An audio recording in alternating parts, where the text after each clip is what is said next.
Are you listening? This is the Rob Scott Show. Damn. I mean, really, like, if we're not trying to change the world, what are we doing? Yeah. Welcome back to the Rob Scott Show. This is Rob. I'm here with Sarah. What's up, Sarah? How are you? I'm good. Excited as usual to record Yay. another episode with you today. Awesome sauce. Good stuff. I think we're both rocking permagrins. Yay. Yeah. All right. So what are we doing? What's going on today? Yeah. So we, on this kind of series we've been on lately of relating, let's continue the conversation about relationships and actually talk about something specific. But I wanted to open this episode by sharing something with you from our recent conversation. And if you missed it, I highly recommend that you check it out. But Rob talked about how we talked about relationships, and Rob was sharing about how it's very hard already to kind of model self, but when you relate to others, it's like we're predicting their model of self, and they're predicting ours. And so it gets even more complex. And basically I had a kind of an own breakthrough of my own on the podcast. Yeah, because you had mentioned that often one situation can kind of force us to correct our model, right? Because we've also talked about how memory is not so solid. Right. And so you were saying that, if we can't manage this, if we're not more conscious of this, then we can watch our whole model get, corrected. And then we're really suffering because the memory of what a person did or something kind of just ruins all the goodness, you know, in the past, but also potential for more in the future and reconciliation. And I just was thinking about like all the things that you've been through in your life and how you've kind of really not not just done the moves, we'll say, but like genuinely had reconciliation and really built these rich relationships.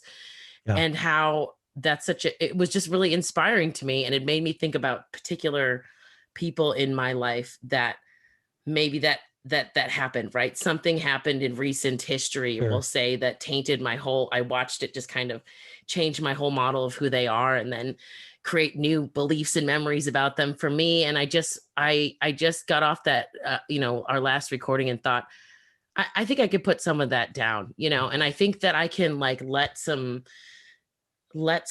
space in for like forgiveness in a new way. Like, cause I've thought about forgiveness and stuff before, but really thinking about like, how do you forgive someone who's really like hurt you or done certain things to you, like in a deep way. And how that kind of you were talking about how this gives you freedom. And I was like, it totally does. And I was like, I want that freedom. Like, I don't want to be locked into like, oh, this is going to be the meaning that I put on this person or the situation every time it comes into my head. Yeah. So anyway, that's just to share to Dude, start I love this that one so much. That's so amazing. I'm almost called, and maybe we can ask the audience, like if anybody like wants to just reach out and let us know if this would be good or not. Maybe we do a deeper dive onto forgiveness, because I think that is something that we all talk about. We think we might know how to do it, but it ends up being in practice, when it's authentic and real, such an amazing thing. And it's probably not what you think it is, right? It's not this like, I'll allow it, or I'll let you get away with it, and I'll continue to be my awesome self with you. Like, it's a real, true regrowth of intimacy. And it can be incredibly hard to do. And while we're not doing it, there's so much cost to us. Like, it just hurts. So anyway, I don't know. I think that I know you and I were thinking that maybe today would be the last wrap up, at least for this little bit on relationships, but forgiveness is like a huge thing all on its own. So maybe note to self, we can dig in on that and maybe get some cool tools for people. Yeah, because it's really powerful to look at, and maybe you don't ever have to close relationships, right? There's so many aspects of relating that we could kind of get into, but like, thinking about something like forgiveness in terms of what we've been talking about with the fundamental shift, and really like being conscious of the self-world model and understanding that you're either in time or you're out of time, and overlaying that with something like forgiveness is what definitely created that like shift for me. Whenever we on the last episode, because it just took on a different meaning, because it just, and really the freedom, that benefit of freedom kind of just like, because it felt like I was releasing something. And I like think when weight, you hear literal weight, weight, right. It's clearly not literal weight, but it's just, like a psychological That would be weight so awkward if gets, that was I like know, it literally. would. But you feel lighter. I mean, it really is. It's a freedom for sure. So, okay, cool. That's amazing. Yay. Yeah, Thanks so for listen sharing to that. If you guys have not listened to that, I'd go back an episode or two and start there. But today, let's kind of Mm. trek on, because I think a really big part of both relationships and relating is looking at codependency, because I Mhm. think there's just kind of there's a different meter of what's healthy and what's not healthy. And I think you had said something very interesting to me, which is like on the other side of codependency might be like narcissism. And Mm. how can we talk about like that spectrum within within time and self, within the Mhm. self world model, Yeah. of talking about the spectrum of healthy relating, looking at codependency and narcissism. I love it. There's so much there. So strap in, everybody, because I'm sure we're going to be all over the place. And maybe let's do a little disclosure.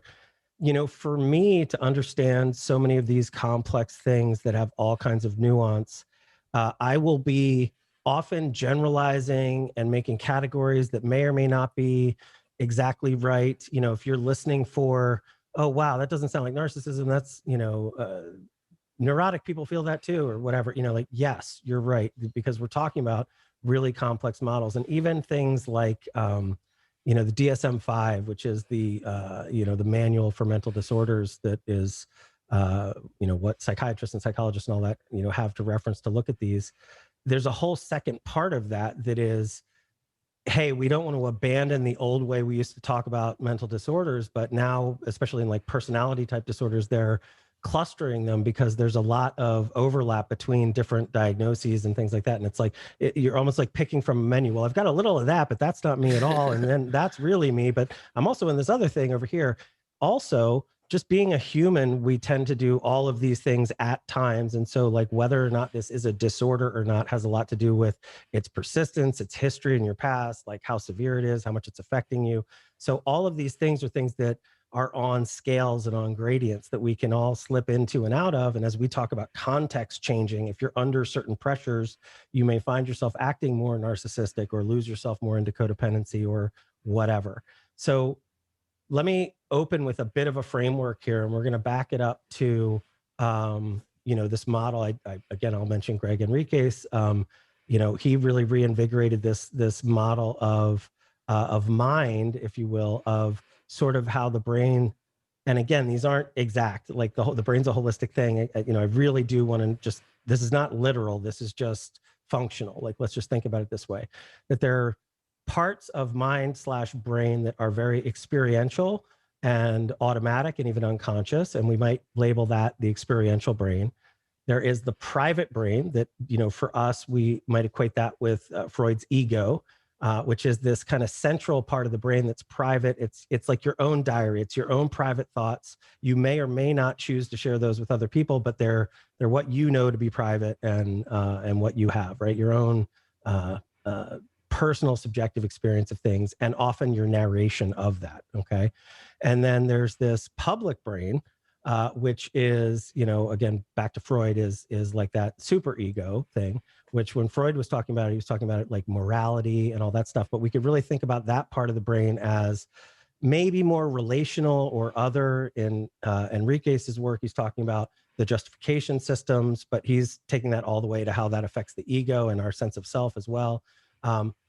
But if we think about this, I think it's useful to start going, okay, on two ends of a spectrum, very generally, but if we're talking about mental disorders and difficulties, on one end of the spectrum, you have narcissism, right? And narcissism, if we were to place it on that brain model, maybe we'd place it closer to that like experiential id slash, unconscious but selfish brain, right? It's definitely going to creep up into ego because ego's me, and that's the thing in the middle there too. But on the spectrum, it's down in the me part of things, right? And so if we just describe a narcissist, they're not very good at empathy and modeling other people's feelings. They're very good at, caring about self, maybe being selfish, like knowing what they want, having opinions, all that stuff. And then when that gets into disorder level where you're actually hurting other people, they can become really manipulative and all that stuff. And we might even it might make sense to think about like sociopathy and psychopaths and sociopaths as being more, narcissism maybe play a big part of that, right? Right. The other end of that spectrum, if we go up into the brain that's very concerned with modeling other people, where empathy lives, like relational brain stuff, we could talk about that as maybe being more neurotic, on the neurotic end of the spectrum, right? Overly concerned. Think of somebody who's really anxious to give a public talk, somebody who's really neurotic about what people at work think about them, anxious, fearful, modeling. Not to just say they're the same thing, but codependency may be up in there if we were to like on the brain / mind place the disorder somewhere. So anyway, very oversimplified, we're in some way we're almost talking about a spectrum of like selfishness / narcissism up into what when we did a pretty big podcast already on codependency, but which is also known as like the lost self, right? Where maybe we're not modeling self very well and we're over modeling other people, which might be more neurotic and codependent and narcissistic, or neurotic, right? So as an opposite end. Now, can people have a bunch of both of these? Like, absolutely, we're holistic things. So we can have dysfunction in all the directions, but quite often you'll find codependent people who have lost themselves and are over concerned with others can hook up with narcissistic people who, and it's like this hellish Lego blend where it clicks right in together, and both of those dysfunctions end up playing really well with each other. And when I say well, I mean like to disaster, right? It can be this really, really hard thing. So one of the ways to think about fixing this, right, whether you're going to a therapist or a talented coach or somebody like that who's going to work on the mental things to fix this, what we want is a whole brain that's working, right? If a narcissist isn't very good at modeling empathy and what other people are feeling, similarly, a neurotic or a codependent may not be very good at modeling what their own needs are and what their own appropriate boundaries are and what needs to happen here. So somebody who's codependent and maybe a little bit more neurotic is maybe hyper vigilant and very capable of like modeling, like, what's that face mean? And like, what is that thing? And what are they thinking? That you can be very good at that. And that might be a superpower in one sense, but it also is at the cost of really being in touch with like, what would make me happy? What do I need? What's a boundary here? Is somebody asking me too much? And do I just keep showing up for them, et cetera, et cetera. And so I often think about like, if you find yourself on one end of that, how can you strengthen more to the middle and to the other side so that you end up with this kind of whole brain quality where you can know what you need. You can also model what others need. You can know how to hold boundaries well. Like, this is a huge part of this. And why we would include this in the relationship thing is all of this is about how this is affecting your relationships, right? Are you being used by others because you can't hold boundaries? Are you too selfish and you're manipulating others because you're deeply narcissistic, et cetera? We can think about a lot of the problems in our world that a lot of our social setup has been set up to kind of feed into and onto and almost teach narcissism in a big way, right? Like, we have very selfish, at least here in the West, very selfish culture of me and ego. And we talked before about how am I unique and important and all those things, right? And so our advertising set up to kind of invite that, et cetera. So anyway, it's a lot of talk, but is that an interesting framework? Yeah, and that's the episode. No, I'm just kidding. But no, yeah, definitely. And so I love that overview, and thank you for setting up the framework so kind of people know what we're talking about. I had some specific questions around codependency. Yes. If I can go there next from knowing everything you just said. If you checked out our last episode on codependency, Rob defines codependency as a lost self, and you can correct me if I'm wrong. And so we've been talking a lot recently about self and what self is, and how to be in different selves and change your selves, but also just to leave self in general. And my question for you is like, in looking at codependency as being a lost self, meaning like, I don't know even what I need, who I am, what my desires are, because I'm so enmeshed, so codependent with whatever. And think you said it could be a person, a process, or a substance even. So whatever I'm relating to in the moment, right? It becomes overpowers who I am. How is losing yourself a little bit different than leaving yourself, as we talked about leaving self in regards to the fundamental shift? Yeah. So I love that. Okay. So they are nothing alike. And I mean, one huge distinction is if you have the capacity to drop into isness and put down modeling of self in general, that is something that you are aware is happening and you are doing it, right? It's like, it's a conscious choice and it's something that's in your control. And, you know, yeah, there's tons of benefits that we've, you know, gone over ad nauseum in the past about that.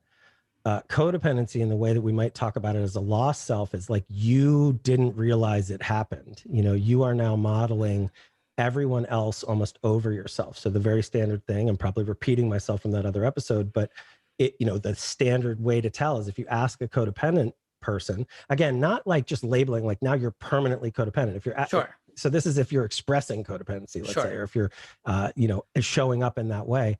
If you say, what would make you happy? It's almost always going to be, well, my partner would be happy, or, you know, my kids would finally be all right, or my boss would just love me, or, you know, it's almost never related to actually who they are and what they need and what would be personally a different thing for them. It's about other people feeling differently and perceiving them differently. And, you know, the audience would love me or whatever. Like you've lost yourself into, in that model of what, you know, what we're all doing to model this thing that's modeling me back to understand how to relate. We've lost ourselves into the modeling of them. Right. And so I don't even have a conscious, clear model of what my own needs are. And I don't know if I've ever said this on the podcast, but I think this is we've talked about this as how the mind creates color in the mind, right? Like, so a quote unquote photon, or many photons, actually hit your eye, and, you know, they hit these rods and cones in the back of the eye, and then your brain gives you this qualia experience of color. And let's say that I am not that great at making up a ton of different shades of red, but I have some skill. Like I may be able to tell the difference between maroon and cherry red and into pinks and whatever. Like I'm okay. Let's say I have 10 shades of red that I'm really good at differentiating. One concept to hold is that if I tried to, maybe I could get better at that, right? Like the nurture part. Maybe I have some skill that if that was important, I could get better at that. And maybe I have some genetic limitations. Like I'm not as good at somebody else at seeing shades of color. They, you know, physically and genetically have more capacity at that. So let's open to both of those are possible. But I am modeling shades of red. Okay. And as I mentioned, somebody else, let's imagine a designer who's naturally talented at this, plus they focus on it and they work on it. And they're so good, it's possible they can model easily and correctly 100 shades of red, right? Like they can manufacture that in their own mind. Same exact photons hit both of our eyes. My body is not capable, whether I have the skill or the genetics, whatever, Right. to do any more than my amount of shades. Okay. So I love this analogy because if you think about it, when we think about a narcissist as an example, you know, you could think of a recent government leader, maybe who I don't think too many people would say he wasn't narcissistic, right? The way to have compassion for that is to maybe understand that what that feels like. If you're looking at a narcissist, it feels like they're as good at modeling other people and empathy and all these things as you are, but they're selfish and they're choosing not to do that. I'm proposing that it is not that at all, that they literally aren't able to manufacture the heuristic of what that empathy feels like. Again, maybe because their brain is not set up biologically to do so, or they don't have the skill, or, you know, they learned protective reasons not to do it or whatever. But like in their experience, as if it were shades of red, they just don't have access to those other shades of red. Okay. On the other side of that, a codependent or a neurotic is like when you say, like, what do you need? Literally in the model of self, like those shades of red are not there, in the same way that a designer has access to more shades of red and more understanding and nuance of that.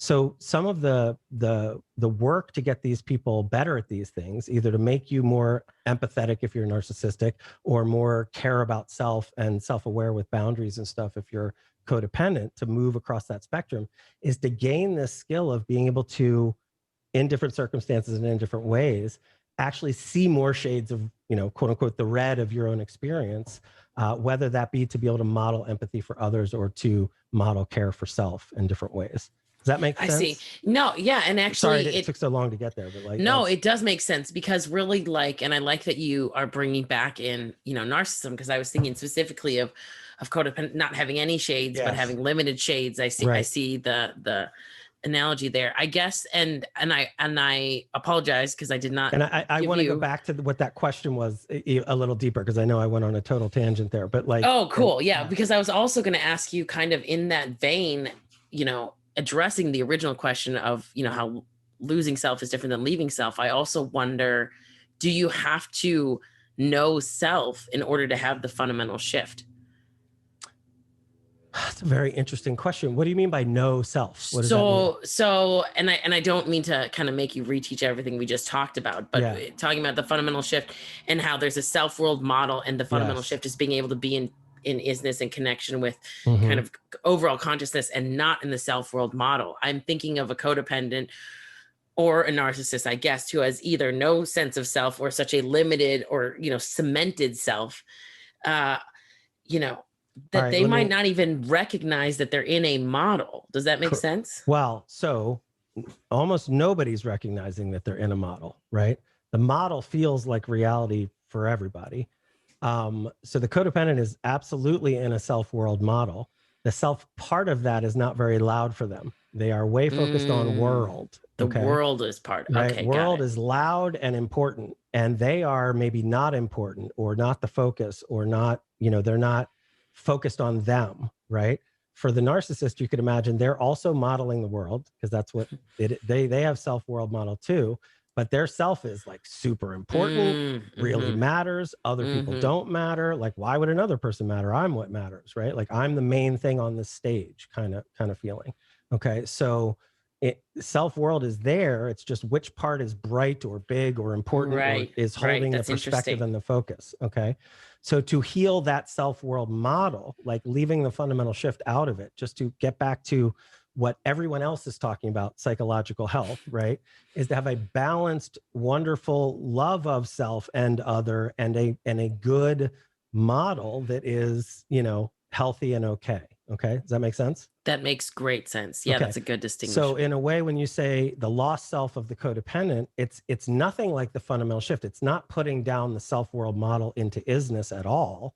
It's that in their modeling, they can't find self, or they're, it takes a whole lot of work for them to consciously come back to, oh, you mean me, what I actually mean, because they're mapping what they need all the way out to what everybody else needs, because then it'll be okay, right? Like that's the thing. And again, if you don't, not to go, hey, we've already talked about this, so go listen to the old episode, which is so annoying.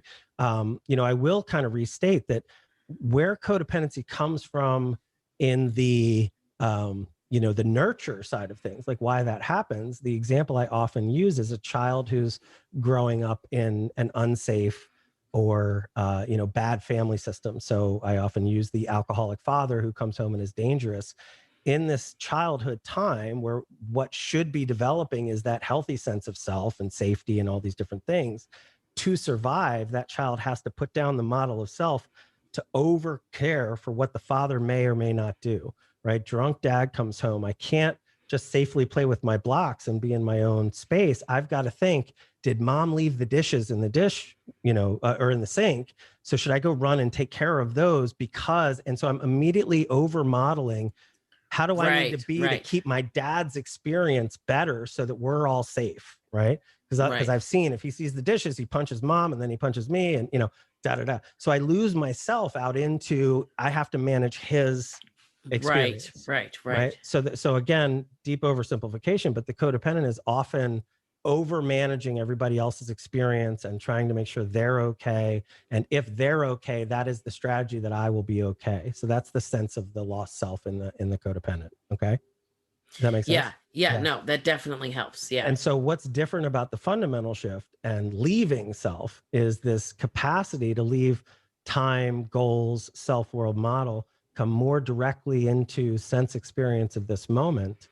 And whether that's 1 second long, or you chill out for an hour or whatever, but like, this is the capacity to move away and not be lost in only the model of self-world, right? It shows you that there's a dimension that's right here where I can in a meaningful way, put down the self-world model and just be with isness directly or closer to directly, if that makes sense. Yeah. And I was trying to, I guess, as you answered me, I realized what I'm trying to put my finger on is I would want it to make it very clear that even if you are struggling with codependency, for example, there's still a benefit. It's not like, oh, we have to fix our codependency and then we can have a fundamental shift. Like, it's not conditional.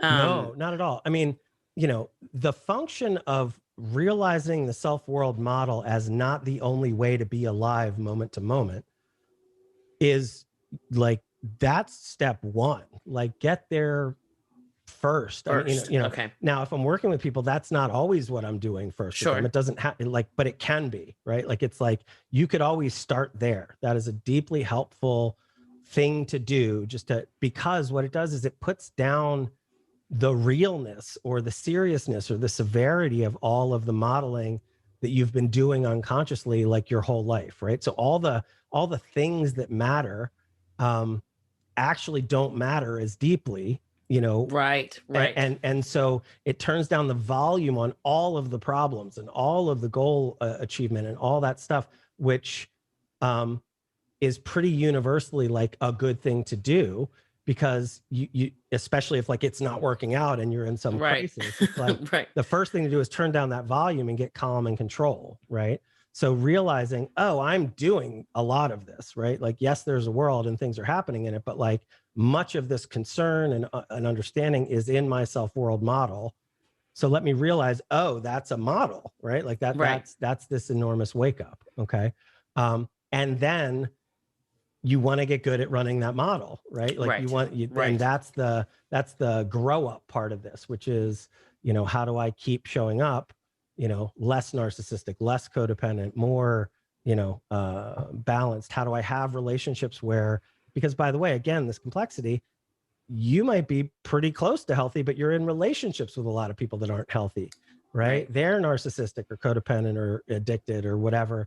And then that adds to a ton of complexity of you managing your own life. So as you see these things about yourself, you can very much see them in other people much more easily. And it can help inform, like, what do I do? What's the right answer here? Is that mine to own? Do I have to say no to that friend request? Or am I being the selfish one? Like, whatever. It just immediately gives you this almost different legend to the map to understand, like, oh, that's what's going on. Now I know what to do about it, right? So in one sense, it doesn't mean every problem immediately vanishes, like this is magic or something. Right. But in the way that you can grow up and mature and have a whole new set of skills and tools, that is pretty immediate and deeply impressive and really helpful.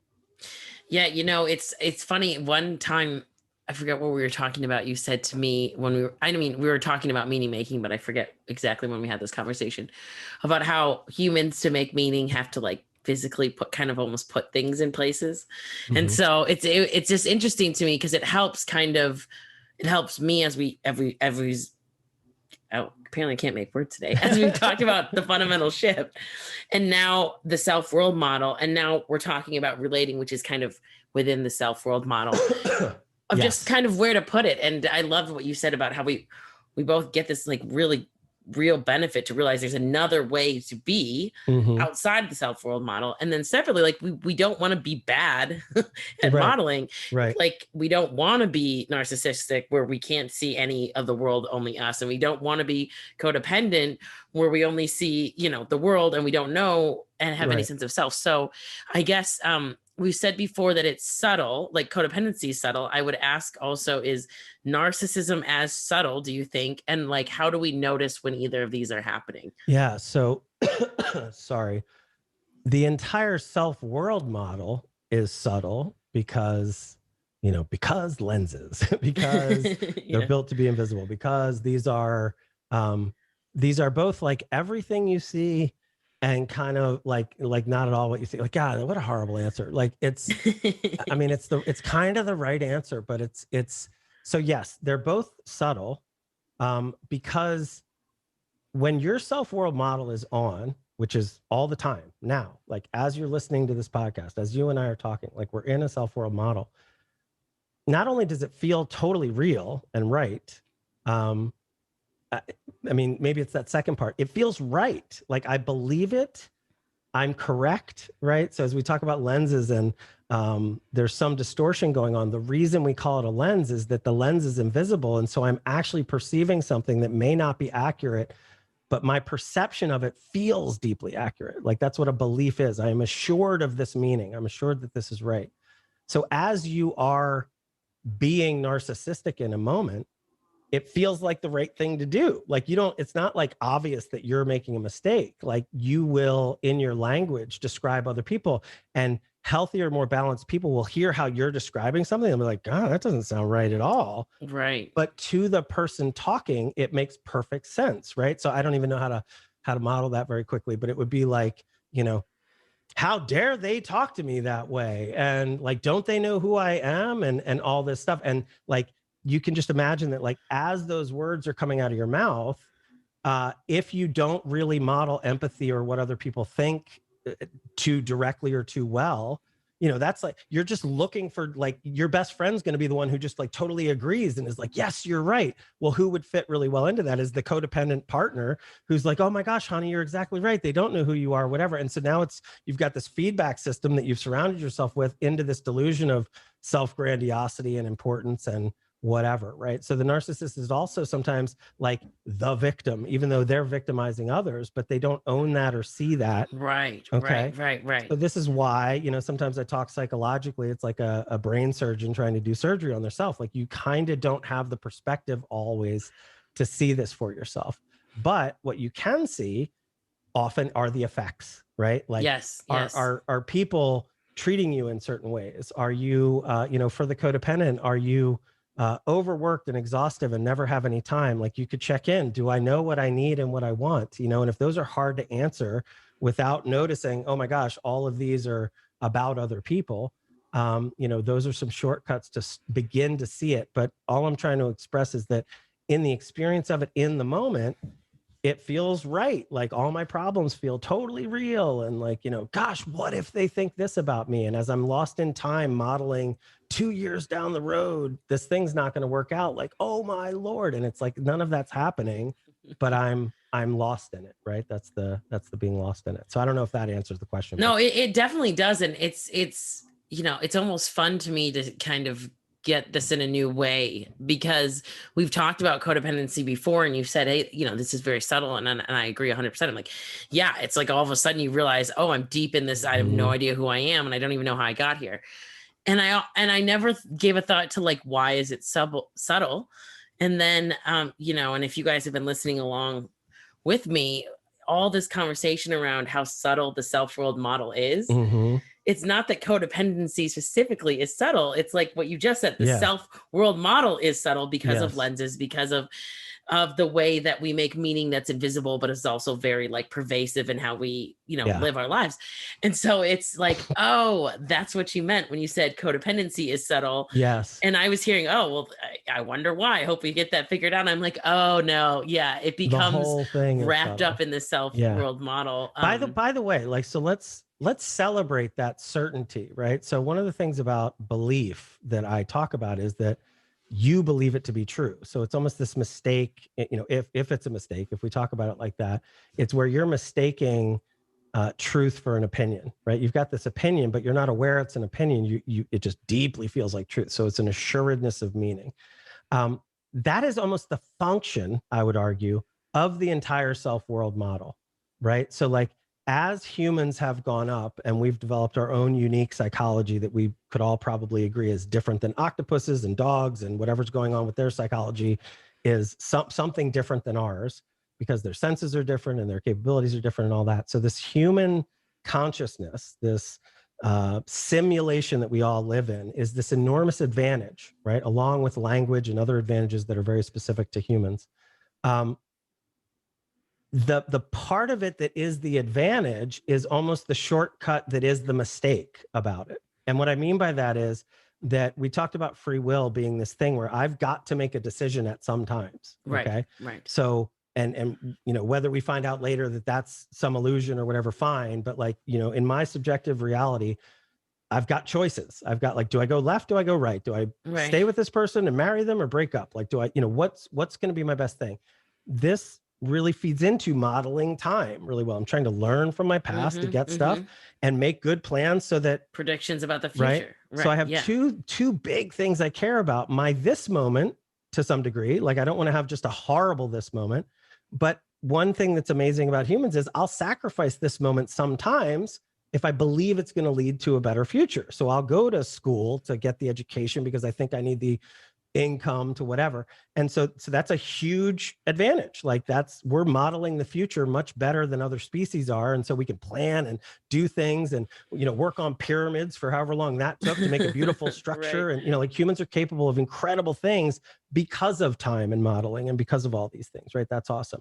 And psychologically, some of our biggest problems are getting lost in time, meaning we've really atrophied the ability to like be present and actually be happy and notice all that we have and all these things, right? So as much as this is a problem for us, it's also this huge advantage. And so anyway, all of that is to support this idea that the kind of consciousness that we have that has on autopilot this immediate self-world model that can come online for many of us almost all the time, for any of us instantly in any moment, immediately feels permanent, immediately does whatever. But that entire structure of memory and goals, time, the whole thing that is this self-world model, the big advantage of it is that it gives us certainty in the moment, even if we're wrong. But like, for people, and this is another problem in psychology that people experience, is when they're really overwhelmed and they can't make a decision, right? That we all know how horrible it feels to feel uncertain. Right. It's like, I just don't know what to do. And we ask it like, you decide for me. Decision fatigue. I'm so exhausted, whatever. Once we have certainty, there is a feeling in us. It's like a shortcut biologically.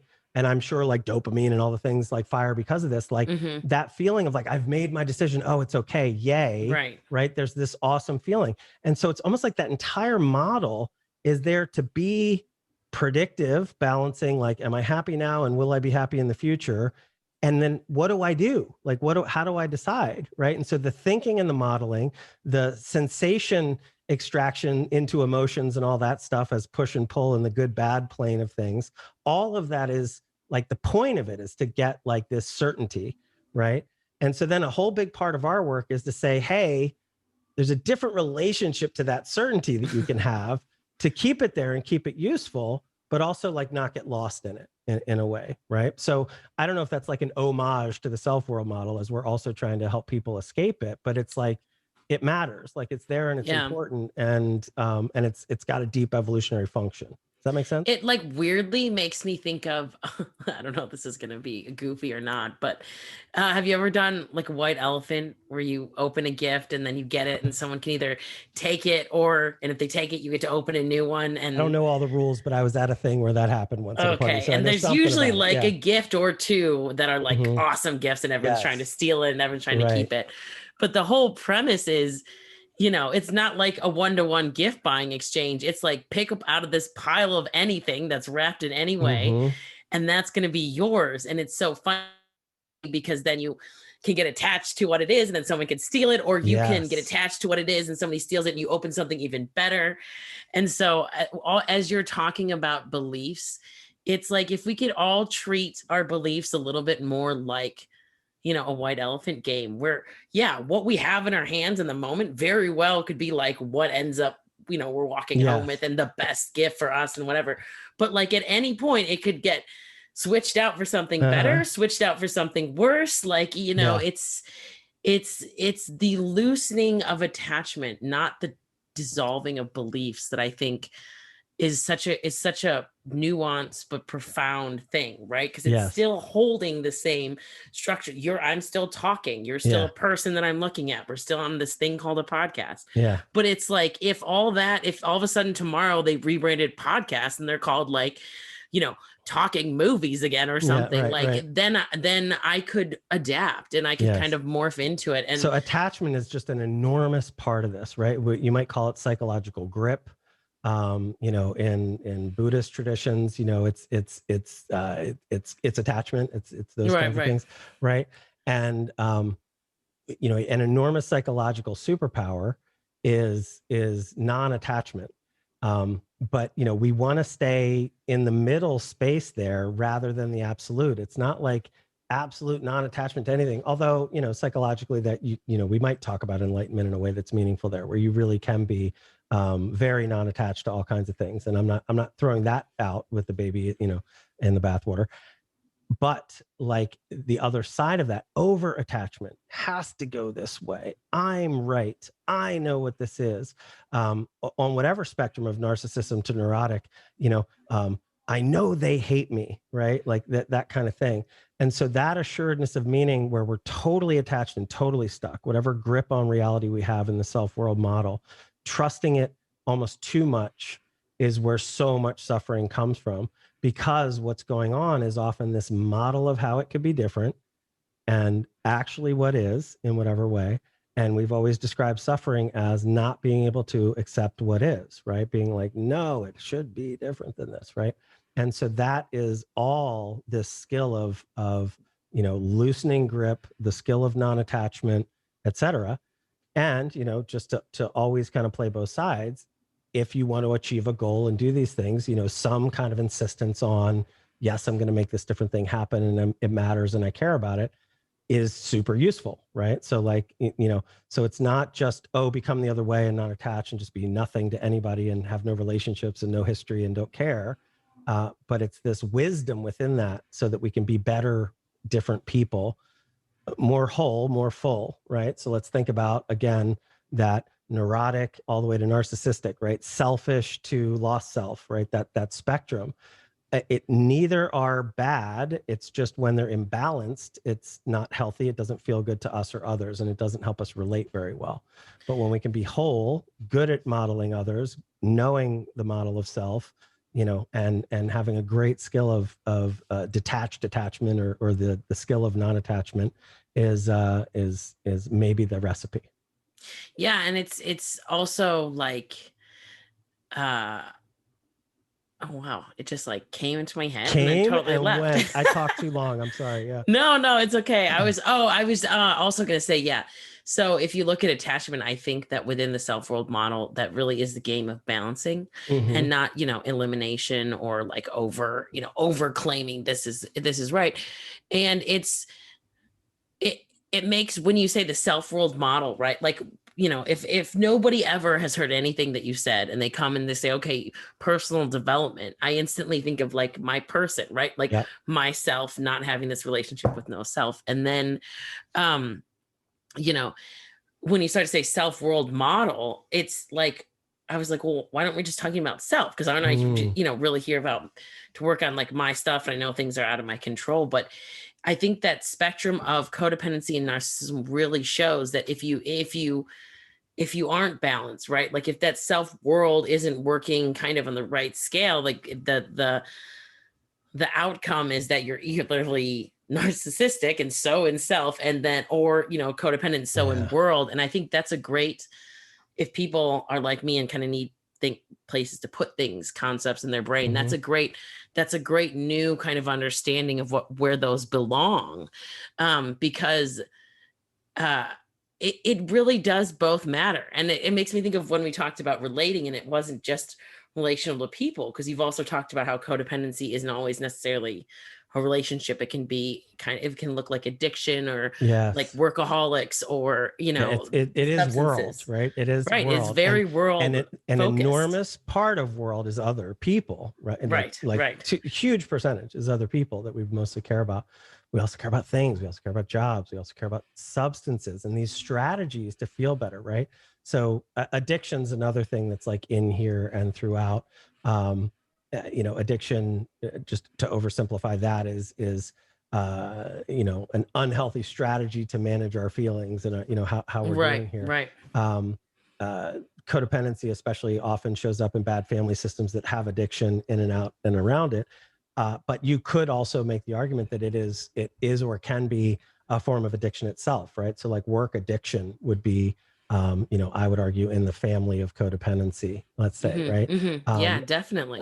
Sex and love addiction often has, like you might go to an SLAA meeting, which is, Sex and Love Addicts Anonymous, or you might go to a CODA meeting, which is Codependents Anonymous, right? Like, and each of those will have overlap in what are helpful to regain sort of self in a certain way.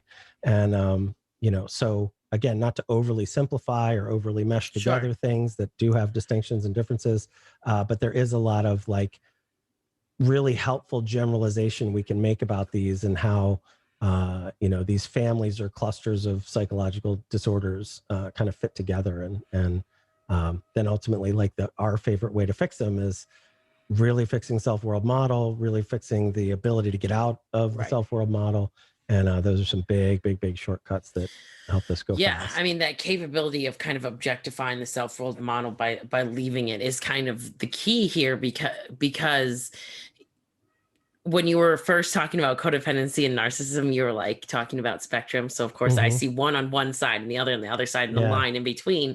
And now I almost see a U, right? Like healthy self-world models over here, and then unhealthy, you can either get to, and they're almost next to each other, even though they're different. So I think they're different, but very similar, like they're mirror images. Right. They're mirror images of an unhealthy balance. And then, outside that is, so I think that's a great kind of introduction overview to kind of the spectrum. And I would love to keep talking about it, but maybe we wrap here for today. Perfect.